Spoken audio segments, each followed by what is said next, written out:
बंद कर लिया हमने। यही तो नहीं करना है ना यार, समझ में आ रहा है? यही चीज नहीं करनी है, रट्टा नहीं मारना है। इसके पीछे वही लॉजिक है जो मैंने अभी कॉन्वेक्स के लिए बताया। क्या लॉजिक है देखना, ध्यान देना।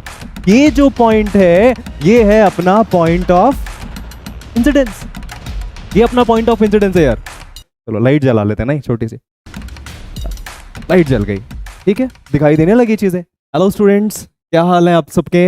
आई hope you all are doing well. And मैं असलम खान एक बार फिर से आपके लिए लेकर आया हूं नया सा टॉपिक। टॉपिक का नाम बाद में डिस्कस करेंगे, पहले फटाफट मेरी छोटी सी रिक्वेस्ट है, जहां पर भी आप खड़े हो ना यार, फटाफट से अपनी आंखें बंद कर लो 2 मिनट के लिए, और फ्रैक्शन ऑफ सेकंड्स के लिए आंखें बंद कर लो फटाफट। इमेजिन करो क्या लग रहा है यार, नहीं बिल्कुल अंधेरा, कुछ नजर नहीं आ रहा है सर। इमेजिन करो यार ये चैप्टर कितना इंपॉर्टेंट है। नहीं, चैप्टर का नाम तो पता चल ही गया होगा, बिल्कुल सही सोच रहे हो यार आप लोग। लाइट चैप्टर के बारे में पढ़ने वाले हैं, ठीक है। बिल्कुल अंधेरा अगर आप इमेजिन करते हो यार, देखो सोचो, इमेजिन करके देखो कैसी दुनिया हो जाएगी। नहीं, जितनी भी सुंदर सुंदर चीजें आप आसपास, लाइक वो दिखाई नहीं देगी यार। सोच के देखो यार एक बार, इतना इंपॉर्टेंट चैप्टर, लाइक इतनी ज्यादा इंपॉर्टेंस है यार इस चैप्टर की यार। और सुनो, इस चैप्टर की जो इंपॉर्टेंस है बोर्ड एग्जाम्स में भी इतनी ज्यादा है, ठीक है, जितनी की रियल लाइफ में है। तो काफी अच्छी वेटेज है यार इसकी, ठीक है। Will talk about this. और आज की क्लास में यार हम लोग पढ़ने वाले हैं सिर्फ रिफ्लेक्शन ऑफ लाइट, लाइक, ठीक है। तो आज की क्लास के बाद में रिफ्लेक्शन ऑफ लाइट के अंदर ना यार आपका कोई डाउट नहीं रहेगा, चाहे वो प्लेन मिरर है या फिर आपका कर्व्ड मिरर है। लाइक कर्व्ड मिरर में स्फेरिकल मिरर्स भी आते हैं, पैराबोलिक मिरर्स भी आते हैं, एनी टाइप ऑफ मिरर हो यार, कोई भी मिरर हो सब चलेगा, ठीक है। तो आइए फिर शुरू करते हैं बिना किसी देरी के।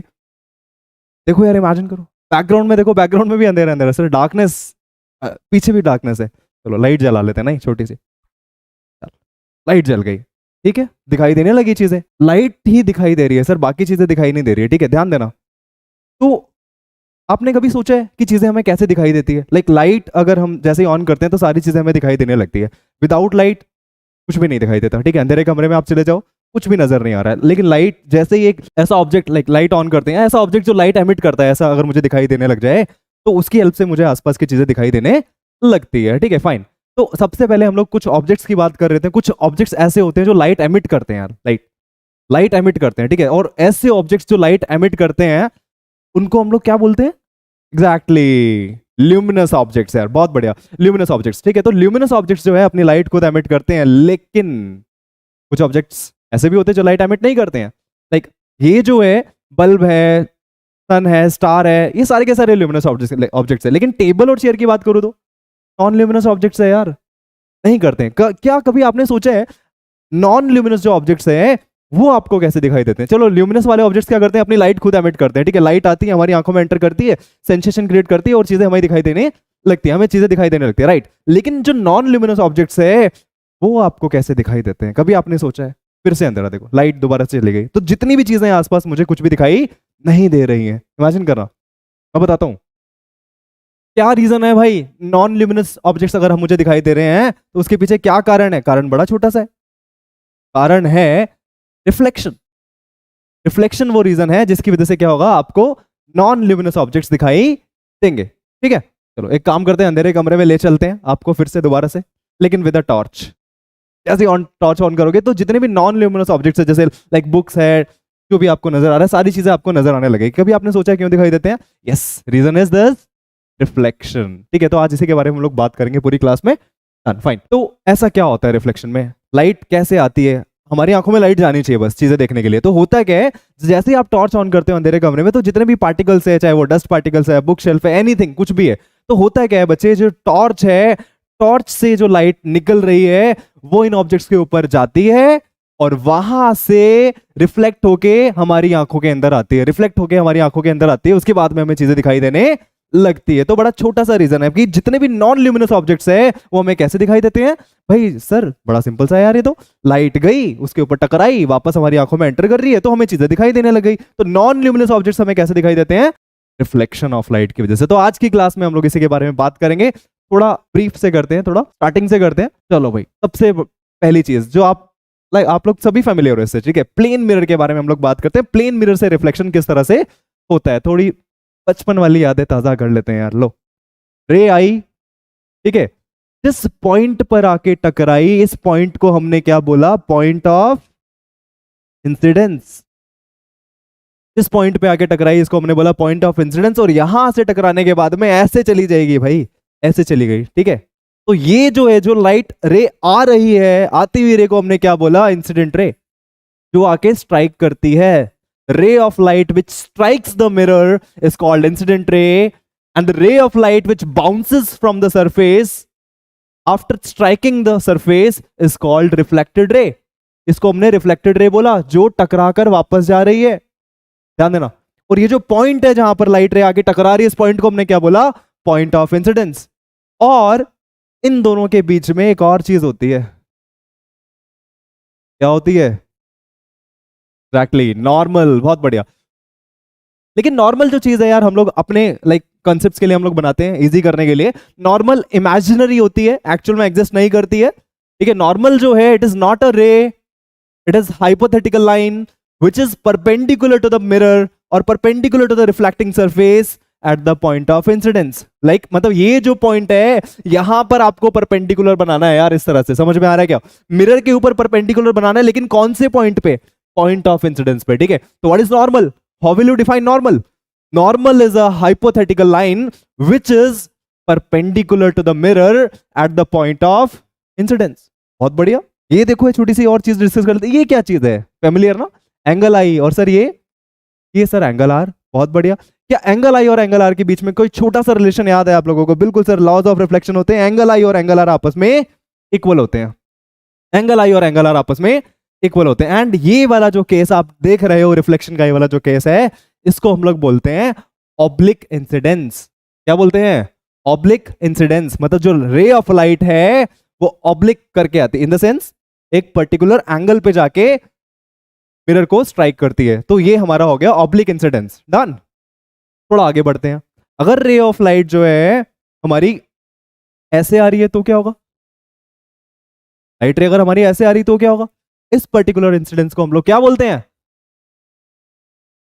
Normal incidence. नॉर्मल इंसिडेंस क्या क्या मतलब है सर? देखो, अभी मैंने आपको बताया, जिस पॉइंट पे रे आपकी टकराती है, उस पॉइंट को हमने क्या नाम दिया? इस पॉइंट को हमने क्या नाम दिया? पॉइंट ऑफ इंसिडेंस यार, पॉइंट ऑफ इंसिडेंस। डन। तो पॉइंट ऑफ इंसिडेंस पे परपेंडिकुलर अगर आप बनाते हो तो हमारा बन जाएगा नॉर्मल। नॉर्मल बना लेते हैं। अगर मैं यहां पर नॉर्मल बनाऊंगा, देखो यही बनेगा नॉर्मल।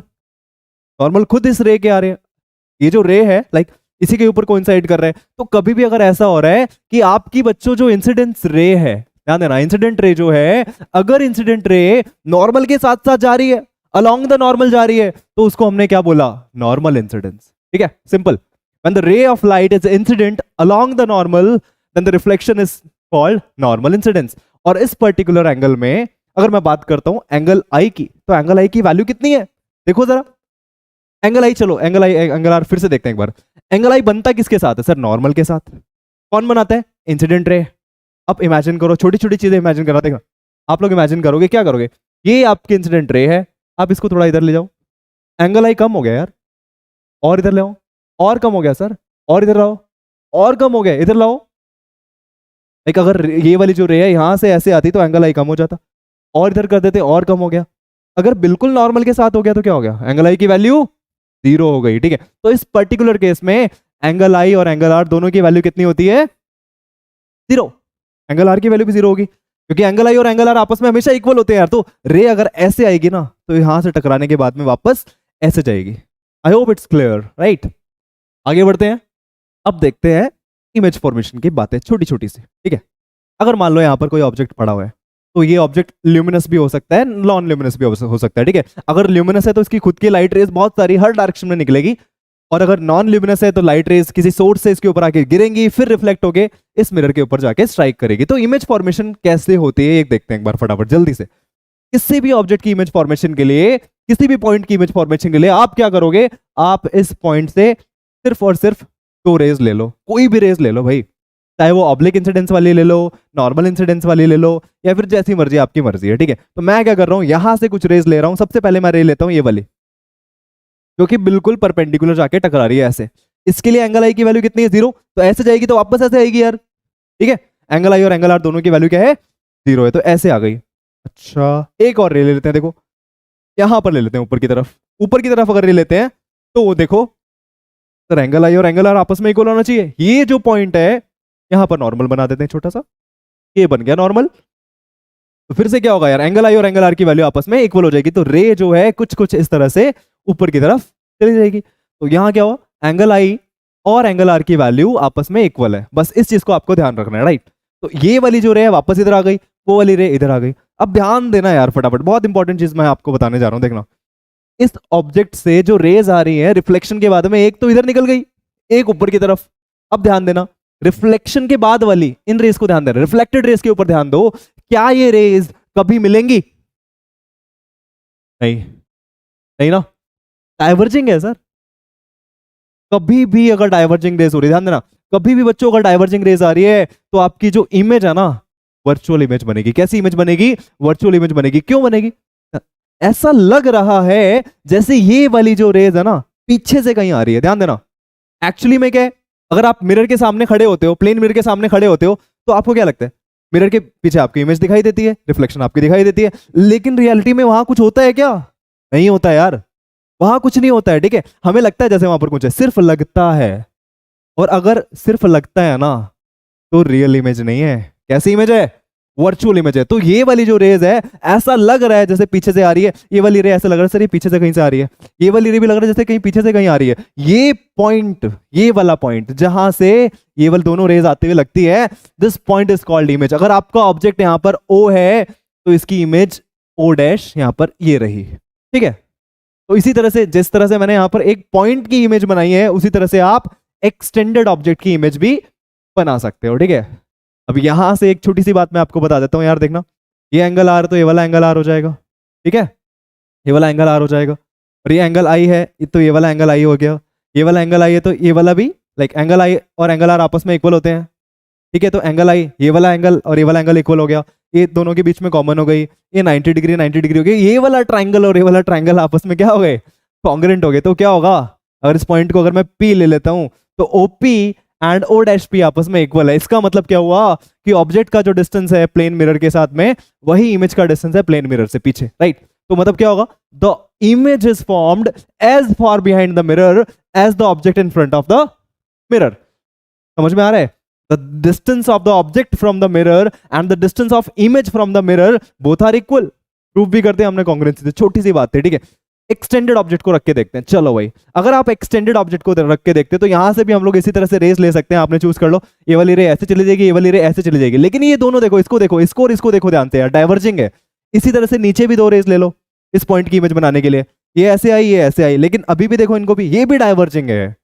तो डाइवर्जिंग है तो रियलिटी में कभी नहीं मिलेगी, तो पीछे यार जो इमेज बनेगी वो वर्चुअल इमेज बनेगी, ठीक है। इसको बैक पीछे की तरफ प्रोड्यूस करना पड़ेगा, डॉटेड डॉटेड लाइक।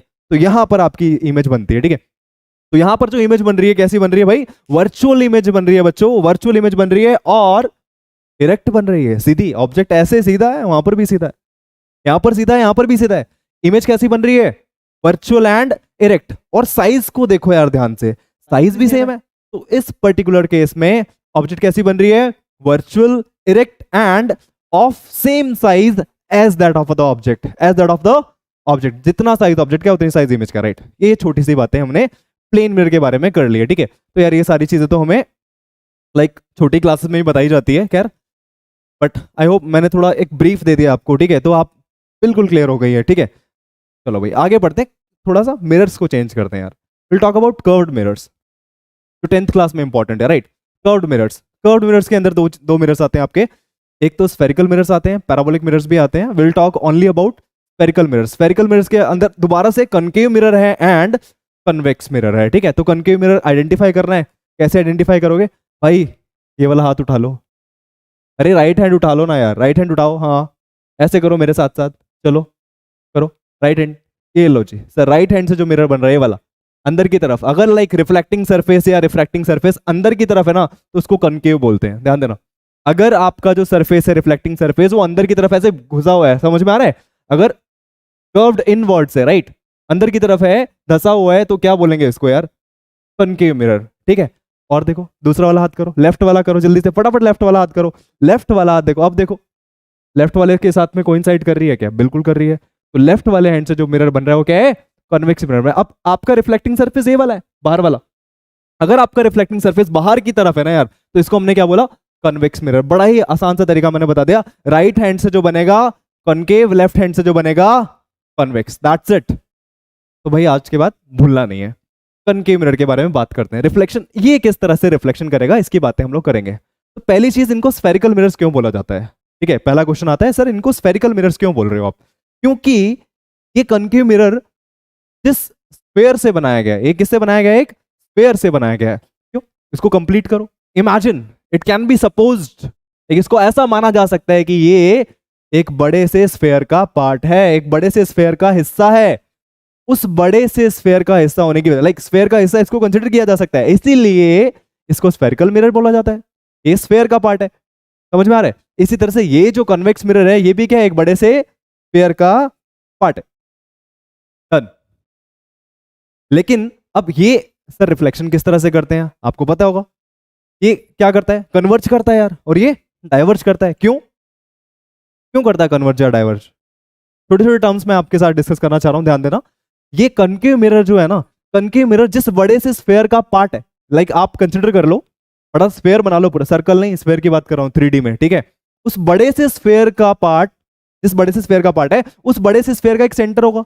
उस सेंटर को मैं सी से डिनोट कर रहा हूं, and the C is known as, ये सेंटर जो है इसको हम लोग क्या बोलते हैं? Centre of curvature. कर्वेचर क्यों बोला? स्फेयर थोड़ी है, ये वाला जो स्फेयर का पार्ट है, देखो ध्यान देना, ये स्फेयर का जो पार्ट है ना बच्चे, इसको हमने क्या बोला? कर्वेचर। अब क्या है? स्फेयर तो पूरा है नहीं, ये सेंटर किसका है फिर? सेंटर इस कर्वेचर का है। अगर कंप्लीट कर देंगे तो सर एक सेंटर मिलेगा, तो सेंटर किसका होगा? स्फेयर का या कर्वेचर का? कर्वेचर का, ठीक है? तो that's why the centre of the sphere of which the concave mirror is a part is called centre of curvature. Simple. इसी तरह से कन्वेक्स मिरर को भी कंप्लीट कर लेते हैं, तो ये भी आपका कर्वेचर है, और इसका जो सेंटर होगा उसको हम लोग क्या बोलेंगे? Centre of curvature. थोड़े थोड़े टर्म्स है छोटे छोटे, सेंटर ऑफ कर्वेचर। चलो और बातें करते हैं। Centre of curvature. अब मिरर जो आप कंसिडर कर रहे हो, कनकेव मिरर जो आप कंसिडर कर रहे हो, वो क्या है? उसका भी एक सेंटर होगा। सेंटर कैसे? ये वाला, ये आपका मिरर है, यहां पर एक सेंटर होगा ना यार, सेंटर वाला पॉइंट, राइट? इस मिरर का जो सेंटर है, मिरर के सेंटर को हमने क्या बोला? पोल। इस मिरर के सेंटर को हमने क्या बोला? कन्वेक्स मिरर का सेंटर क्या कहलाता है? Pole. Centre of the spherical mirror is called a pole. Done. Centre of curvature and pole से पास होने वाले, एक इमेजिन करो, एक स्ट्रेट लाइन यहां से पास हो रही है, बिल्कुल स्ट्रेट लाइन इमेजिन करो, यहां से ऐसे पास होती हुई। ये जो स्ट्रेट लाइन है जो सेंटर ऑफ कर्वेचर और पोल से पास हो रही है, इसको हम लोग क्या बोलते हैं बच्चों? This is called principal axis. ठीक है? यहां पर भी centre of curvature and pole से पास होने वाली स्ट्रेट लाइन को हमने क्या बोला? Principal axis. और सेंटर ऑफ कर्वेचर और पोल के बीच में एक और पॉइंट होता है, जो इन दोनों का सेंटर होता है, उसको जनरली हम लोग फोकस से डिनोट करते हैं। फोकस के बारे में हम लोग और चर्चा करेंगे, बट स्टिल अभी फॉर सिंप्लिसिटी आप क्या कर लो, अभी इमेजिन कर लो, यही सी और पी के बीच में एक और डॉट बना दिया, the point is called focus. ठीक है? यहां पर भी सी और पी के बीच में बिल्कुल एक फोकस बना दिया, एफ से डिनोट करेंगे। ठीक है? तो अब क्वेश्चन ये आता है, सर ये भी वैसे रिफ्लेक्शन करते हैं क्या जैसे प्लेन मिरर करता है? मैं बोलता हूं हाँ बिल्कुल, जो प्लेन मिरर जैसे रिफ्लेक्ट करता है लाइट को, उसी तरह से स्फेरिकल मिरर भी करते हैं। जैसे angle i equal to angle r वहां पर फॉलो कर रहे थे आप लोग, वैसे जैसे जो angle i equal to angle r यहां पर, ये जो चीज है ना यार, बेसिक रूल यही है, angle i equal to angle r. ये अगर आपको आता है ना, और आपको नॉर्मल ड्रॉ करना आता है, मैं बता रहा हूं कोई भी सरफेस ले आओ, जैसा मर्जी मिरर ले आओ, सबसे रिफ्लेक्शन आप लोग कर पाओगे। ठीक है? सबसे रिफ्लेक्शन कर पाओगे। तो देखते हैं रिफ्लेक्शन किस तरह से होता है, इनके अंदर रिफ्लेक्शन किस तरह से होता है। तो पहले बात करते हैं कन्वेक्स मिरर के अंदर। ठीक है? तो कन्वेक्स मिरर से रिफ्लेक्शन किस तरह से होगा? क्या है सर? अगर ऑब्जेक्ट रखोगे तो कहां बनेगा? Let's see. तो एक पॉइंट ऑब्जेक्ट ले लेते हैं, छोटा सा एक पॉइंट ऑब्जेक्ट मैंने यहां पर ले लिया है। अब देखते हैं ये किस तरह से रिफ्लेक्ट करेगा। तो एक रे कंसिडर कर लेते हैं, जैसे मर्जी, ऐसे ये रे आई यहां पर टकराई, ये जिस पॉइंट पर आके टकराते हैं, इस पॉइंट का हमने नाम दिया था पॉइंट ऑफ इंसिडेंस। यार बहुत बढ़िया, पॉइंट ऑफ इंसिडेंस। ठीक है? ये पॉइंट ऑफ इंसिडेंस हो गया। अब यहां से टकराने के बाद में लाइट रे कहां जाएगी, आप कैसे डिसाइड करोगे? Good question. यहां से टकराने के बाद में लाइट रे कहां से जाएगी, कैसे डिसाइड करोगे? ये तो बताया ही नहीं, ये तो एनसीईआरटी में भी नहीं है। नहीं होगा। सुनो, कहां जाएगी कैसे डिसाइड करोगे? बड़ा सिंपल सा लॉजिक मैं आपको बता रहा हूं। आपको ना सिर्फ और सिर्फ आपको नॉर्मल ड्रॉ करना आना चाहिए। ठीक है? इस पॉइंट पे sir angle i equal to angle r करवा दो, बस ध्यान देना। इस पर्टिकुलर पॉइंट पे एंगल आई और एंगल आर आपस में इक्वेट करवा दो, नॉर्मल बनाना सिखा दो बस।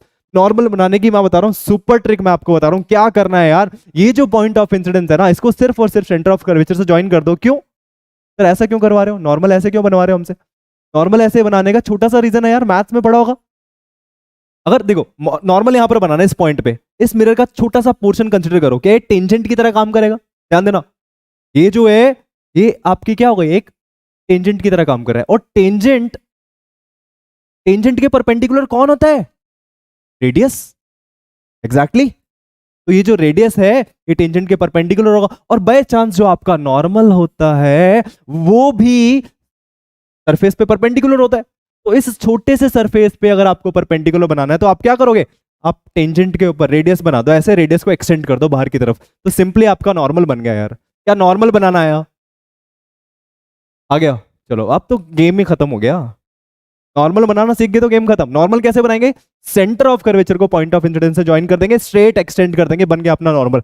अब देखते हैं एंगल आई और एंगल आर कैसे इक्वल नहीं होगा। नहीं, ये एंगल आई है और ये आपका एंगल आर होगा। जितना एंगल आई है उतना ही एंगल आर होगा, ये तो रूल है ना यार, angle i equal to angle r होना चाहिए। तो अगर आप लाइक ऐसे, जो रे है आपकी रिफ्लेक्शन के बाद में ऐसे जाएगी, इसको जाना पड़ेगा। समझ में आ रहा है? जाना पड़ेगा भाई, एंगल आई और एंगल आर आपस में इक्वल होंगे ही होंगे, ये तो रूल्स है, राइट? डन। तो इस तरह से आपका रिफ्लेक्शन होगा कन्वेक्स मिरर में। Although there are some special cases will discuss, ठीक है? तो कुछ स्पेशल केसेस हैं, बट मेन पॉइंट क्या है भाई, नॉर्मल ड्रॉ करना आना चाहिए। नॉर्मल कैसे ड्रॉ करेंगे, फिर से रिपीट करेंगे यार मेरे साथ में, क्या कैसे ड्रॉ करेंगे? सेंटर ऑफ कर्वेचर को पॉइंट ऑफ इंसिडेंस से ज्वाइन करना है, बस बन गया नॉर्मल। आगे बढ़ते हैं। कॉन्केव मिरर सर कैसे रिफ्लेक्शन करेगा? वैसे ही करेगा जैसे कन्वेक्स ने किया, सेम। देखते हैं। तो एक काम करते हैं, एक एनसीईआरटी वाला केस ले लेते हैं। चलो, ये पैरेलल वाली रे, ये कहां से जाती है सर? फोकस से पास होती है। क्यों फोकस से क्यों पास होती है? किस बेसिस पे आप बोल रहे हो? सर रूल है, लिखा हुआ है, याद कर लिया हमने। यही तो नहीं करना है ना यार, समझ में आ रहा है? यही चीज नहीं करनी है, रट्टा नहीं मारना है। इसके पीछे वही लॉजिक है जो मैंने अभी कॉन्वेक्स के लिए बताया। क्या लॉजिक है देखना, ध्यान देना। ये जो पॉइंट है ये है अपना पॉइंट ऑफ इंसिडेंस, ये अपना पॉइंट ऑफ इंसिडेंस है यार, ठीक है? और पॉइंट ऑफ इंसिडेंस को कहां से ज्वाइन करना है नॉर्मल बनाने के लिए? Sir normal, centre of curvature, बिल्कुल। तो यहां पर सेंटर ऑफ कर्वेचर से ज्वाइन कर दो तो बन गया आपका नॉर्मल, ये बन गया नॉर्मल, ये नॉर्मल बन गया यार। अब सर नॉर्मल के साथ में एंगल आई और एंगल आर तो आपस में इक्वल होते हैं, बिल्कुल इक्वल होते हैं, तो बस हम लोग वही करेंगे। अब एंगल आई को ध्यान से देखो, ये एंगल आई बन गया, एंगल आई, एंगल आर भी इतना ही होगा, ऊपर या नीचे? सर नॉर्मल के साथ बनेगा ना, नॉर्मल के साथ यहां पर एंगल आर इतना हो गया। तो इसका मतलब आपके जो रिफ्लेक्टेड रे है उसको यहां से जाना पड़ेगा। ध्यान देना फिर से, उसको यहां से जाना पड़ेगा। पूरे जहां से पास हो रही है उस पॉइंट को हमने बाद में नाम क्या दे दिया?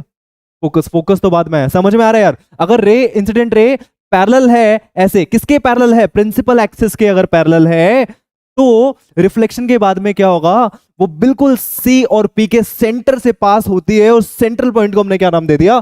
फोकस का नाम दे दिया बाद में। डन। तो भाई पैरेलल जो रे है कहां से जा रही है? फोकस जा रही है। क्यों जा रही है? लॉजिक समझ में आया क्या? छोटा सा लॉजिक है यार, angle i equal to angle r, बस इतना सा तो लॉजिक है। कुछ रूल्स है थोड़े से, उसी लॉजिक के ऊपर फिर से कुछ रूल्स है कनकेव के लिए, कुछ रूल है कन्वेक्स के लिए, तो दोनों को हम लोग देख लेते हैं। पहला रूल अपना है, ये रहा भाई, पैरेलल वाली कहां से जा रही है? अभी अभी जो मैंने डिस्कस किया, कहां से पास होती है? फोकस से पास होती है। क्यों पास होती है? रीजन ये रहा सर, अगर मैं नॉर्मल बनाऊंगा यहां पर तो एंगल आई और एंगल आर आपस में इक्वल आने चाहिए, आ रहे हैं, बिल्कुल सही है। तो पैरेलल वाली जो है फोकस से पास हो गई, डन, सिंपल। सेकंड रूल देखते हैं, अगर सेंटर ऑफ कर्वेचर से कोई इसके अलोंग जा रही है, ऐसे जा रही है, तो वापस ऐसे ही आ जाती है। क्यों आती है ऐसे? देखो इस पर्टिकुलर केस में बच्चों, अगर आप नॉर्मल बनाते हो तो ये हो गया आपका पॉइंट ऑफ इंसिडेंस। ध्यान देना, इंपॉर्टेंट चीज, ये हो गया आपका पॉइंट ऑफ इंसिडेंस। और पॉइंट ऑफ इंसिडेंस पे, like point of incidence normal बनाना है तो यहां से ज्वाइन करेंगे ऐसे। ओ तो ये तो नॉर्मल के अलोंग जा रही है, ऐसे नॉर्मल भी यही है, रे भी इधर ही जा रही है, अलोंग द नॉर्मल जा रही है, नॉर्मल इंसिडेंस याद करो, अलोंग द नॉर्मल जा रही है तो नॉर्मल इंसिडेंस हो गया यार, ठीक है?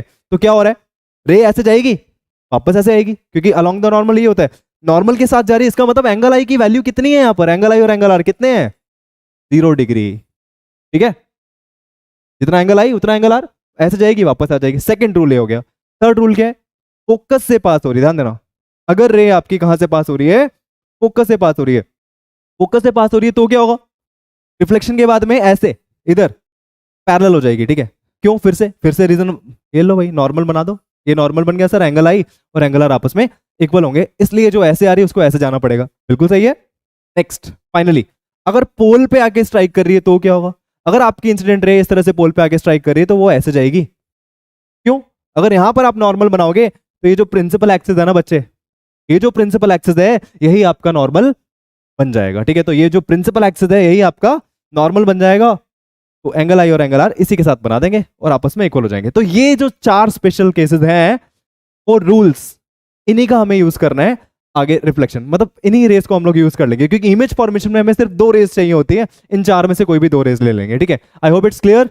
देखो फिर से रिकॉल करते हैं, पैरेलल वाली फोकस से सी से जाने वाली रिट्रेस करेगी, फोकस से जाने वाली पैरेलल। अच्छा 1 और 3 तो उल्टे हो गए ना, देखो पैरेलल वाली फोकस से, फोकस वाली पैरेलल, ठीक है। और सी वाला तो समझ गया ना, गुड, सी वाला तो वापस रिट्रेस करेगा।